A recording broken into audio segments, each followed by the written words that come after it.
নমস্কার বন্ধুরা, আপনারা দেখছেন দ্য ডটের তরফ থেকে একটি বিশ্লেষণমূলক প্রতিবেদন। তৃণমূলে কি ফাটল অনেক স্পষ্ট হচ্ছে? 2026-এর আগেই কি দল দুভাগে বিভক্ত হতে চলেছে?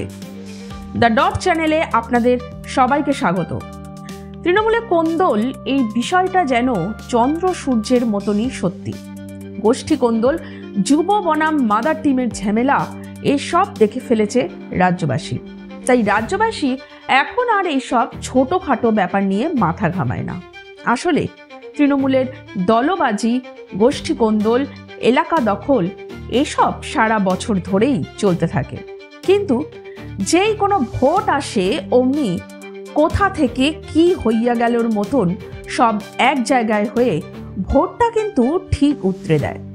এ তো গেল নিচের দিকের ছোটোখাটো নেতাদের কথা, তাদের ছোটোখাটো অস্তিত্ব রক্ষার লড়াইয়ের গল্প। কিন্তু এছাড়াও আছে আর একটা লড়াই, যেটা অনেক বড় লড়াই, ক্ষমতার কেন্দ্রের লড়াই। এই লড়াইয়ের গল্প কিন্তু সংবাদ মাধ্যমের কাছে অত্যন্ত মুখরোচক। কিন্তু এই লড়াইটা যে আছেই এটা প্রমাণ করতে চেয়েও যেন শেষ অবধি আর প্রমাণ করা যায় না। 1998 সালে কংগ্রেস ভেঙে মমতা বন্দ্যোপাধ্যায় যখন তৃণমূল কংগ্রেস তৈরি করলেন, সেদিন কংগ্রেসের নেতারা কংগ্রেসেই রয়ে গিয়েছিলেন। কিন্তু দলে দলে কর্মীরা চলে এসেছিলেন মমতা বন্দ্যোপাধ্যায়ের সাথে।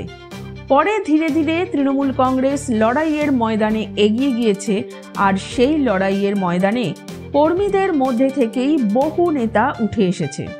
এরপর সিঙ্গুর নন্দীগ্রাম পেরিয়ে 2011-এ তৃণমূল তথা মমতা বন্দ্যোপাধ্যায়ের ক্ষমতা দখলের নাটকীয় মোড় সবার জানা।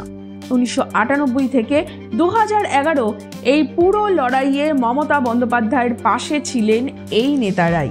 ফলে নেত্রীর যে এই সহযোদ্ধাদের প্রতি বিশেষ টান থাকবে এটাই স্বাভাবিক। 2011-র পর আজ 2024, আজও তৃণমূল ক্ষমতায়, কিন্তু সময়ের নদী দিয়ে বয়ে গিয়েছে বহু জল। এর মধ্যে রাজ্যে প্রধান বিরোধী দল হিসেবে হয়েছে বিজেপির উত্থান, ঘটেছে বামফ্রন্ট ও কংগ্রেসের শূন্য হয়ে যাওয়ার মতো ঘটনা, অবিশ্বাস্যভাবে ঘটেছে মমতার কাছের শুভেন্দু এবং মুকুলের বিশ্বাসঘাতকতা। তবে এসবের সাথে সাথেই 2019-এর লোকসভা ভোটে তৃণমূলের একটি খারাপ ফল হয়, আর তারই সাথে মমতা বন্দ্যোপাধ্যায়ের ভাইপো তথা অভিষেক বন্দ্যোপাধ্যায়ের রাজনীতিতে আগমন ও উত্থানও ঘটে। এবং সর্বোপরি 2021-এ তৃণমূলের সর্বভারতীয় সাধারণ সম্পাদক হিসেবে অভিষেক বন্দ্যোপাধ্যায় মনোনীত হন। 2011 থেকে 2024 এই সময়টা পেরোতে পেরোতে মমতা বন্দ্যোপাধ্যায়ের সাথে সাথে মমতাকে ঘিরে থাকা নেতাদের যথেষ্ট বয়স বেড়েছে। কিন্তু বয়স বাড়ার পরেও মমতা বন্দ্যোপাধ্যায় আজকেও দলের মধ্যে সব থেকে সক্রিয়, সব থেকে ফিট কর্মী। কিন্তু ওনাকে ঘিরে থাকা নেতাদের বয়সের কারণে এবং দীর্ঘদিন ক্ষমতার অলিন্দে থাকার ফলে সেই সংগ্রামের দিনের সক্রিয়তা আর অবশিষ্ট নেই বলেই মনে হয়। এদিকে অভিষেক বন্দ্যোপাধ্যায় তৃণমূলের সাধারণ সম্পাদক হবার পরেই জোর দিতে শুরু করেছেন পারফরম্যান্সের ওপরে। অভিষেক বন্দ্যোপাধ্যায় ঘোষণা করেন, মমতা বন্দ্যোপাধ্যায়ের মতন দু একজন ব্যতিক্রম রাজনীতিবিদ ছাড়া বেশিরভাগেরই 60 বছর বয়সে রাজনীতি থেকে অবসর নেওয়া উচিত। এদিকে মমতা বন্দ্যোপাধ্যায়কে ঘিরে থাকা নেতাদের বেশিরভাগেরই বয়স 60 পেরিয়ে গেছে। অভিজ্ঞতা এদের অনেক বটে, কিন্তু পারফরম্যান্স সেইভাবে কিছু নেই। মমতা বন্দ্যোপাধ্যায়ের নামে ভোটে জিতে ক্ষমতা ভোগ করে চলেছেন। ফলে এই নেতারা রীতিমতো এখন আতঙ্কিত। অন্যদিকে অভিষেক বন্দ্যোপাধ্যায়ের নেতৃত্বে তৃণমূল যুবদের অভিজ্ঞতা অল্প থাকলেও তারা শারীরিকভাবে দারুণ সক্রিয়, যারা চাইছে দ্রুত ক্ষমতার অলিন্দে ওপরের দিকে উঠে আসতে। এদিকে এতদিনের সহযোদ্ধাদের এক কথায় মাঠের বাইরে বসিয়ে দিতে নারাজ তৃণমূল সুপ্রিমো মমতা বন্দ্যোপাধ্যায়। আবার একথাও ঠিক, তৃণমূল নামক দলটিতে মমতা বন্দ্যোপাধ্যায় ছাড়া আর একজনই আছেন, যিনি যে কোনো ভোটের সময় দিন রাত এক করে পুরো রাজ্য জুড়ে দৌড়ে প্রচার করেন এবং যার পুরো রাজ্যের সংগঠনের হাল হকিকত একেবারে নখদর্পণে। তিনি অন্য কেউ নন, তিনি হলেন অভিষেক বন্দ্যোপাধ্যায়। সুতরাং তৃণমূলের এই দুই পাওয়ার সেন্টারের লড়াই মিডিয়ার কাছে যে খুবই মুখরোচক হবে সে ব্যাপারে কোনো সন্দেহ নেই, কিন্তু তৃণমূলের তরফ থেকে এই দুই পাওয়ার সেন্টারের দ্বন্দ্বের বিষয়টি কোনো সময়ই স্বীকার করা হয় না। সম্প্রতি এমন একটি বিষয় নজরে এসেছে দ্য ডটের, আর সেটাই বিশ্লেষণমূলক প্রতিবেদনের আকারে আমরা আপনাদের সামনে তুলে ধরছি। 2024-এ ভারতে লোকসভা নির্বাচনের মাধ্যমে কেন্দ্রীয় সরকার নির্বাচিত হয়। এই লোকসভা নির্বাচনের আগে অভিষেক বন্দ্যোপাধ্যায় সাধারণ সম্পাদক হিসেবে একদম সঠিকভাবে দলের নেতাকর্মীদের বার্তা দেন, এই লোকসভা নির্বাচনের পরে নেতাকর্মীরা পুরস্কৃত এবং তিরস্কৃত হবেন, আর এর পুরোটাই হবে কার কেমন পারফরম্যান্স তার উপর ভিত্তি করে। এখানে আর অন্য কিছু দেখা হবে না। আর ভোটে এর ফল ফলতেও দেখা যায়। উত্তরবঙ্গ উন্নয়ন মন্ত্রী উদয়ন গুহকে বলতে শোনা যায়, ভোটে খারাপ ফলাফল হলে আমার চাকরি যাবে।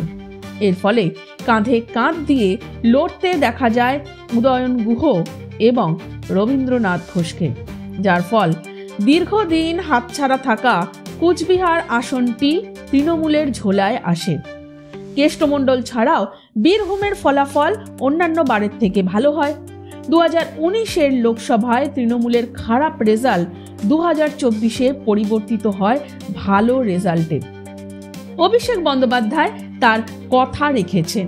ভোটের পরে পারফরম্যান্সের পুরো রিপোর্ট বানিয়ে দলের কাছে জমা দিয়ে তিনি আমেরিকা চলে যান চোখের চিকিৎসা করাতে। চিকিৎসা করে ফিরেও আসেন এবং গত শনিবার অর্থাৎ 30শে নভেম্বর ওনার লোকসভা কেন্দ্র ডায়মন্ড হারবারে একটি সেবাশ্রয় নামক ডাক্তারদের কনভেনশনের আয়োজন করেন। সেই কনভেনশনের মঞ্চের পিছন দিকে যে ব্যানার ছিল, উল্লেখযোগ্যভাবে তাতে ছিল না মমতা বন্দ্যোপাধ্যায়ের ছবি, ছিল না তৃণমূল কংগ্রেসের লোগো। আর সেই কনভেনশনের সাংবাদিক সম্মেলনে নেতা কর্মীদের পারফরম্যান্সের ভিত্তি নিয়ে প্রশ্ন করা হলে উনি বলেন, লোকসভার রেজাল্ট দেখে রদবদলের প্রস্তাব করেছিলাম, ওটা করবে কি করবে না দল ঠিক করবে। দলের সর্বভারতীয় সাধারণ সম্পাদক তথা দলের সেনাপতির কথা দল শুনবে কিনা সেই বিষয়ে স্বয়ং ওনার নিজেরই সন্দেহ থেকে যাচ্ছে বলে মনে করা হচ্ছে। এবার আরেক দিক থেকে বিষয়টা দেখা যাক।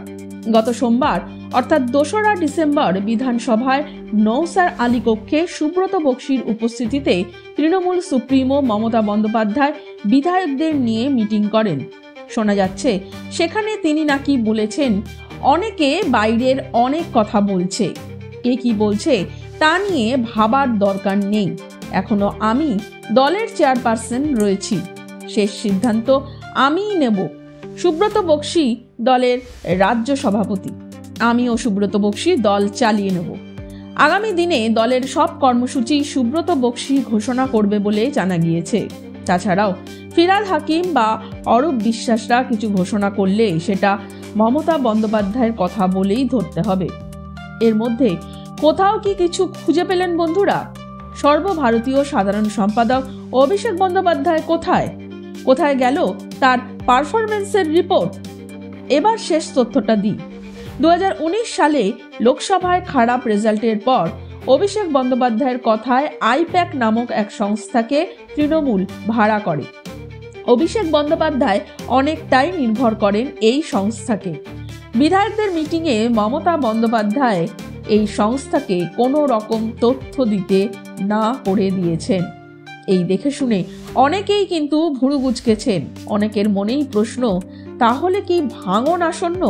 বিরোধী দলের প্রায় সবাই পিসি ভাইপোর ভাঙন দেখার অপেক্ষায়, আবার অনেকেই আশার আলো জ্বেলে পুরো বিষয়টিকে মিলিঝুলি কাজ হিসেবে দেখছেন।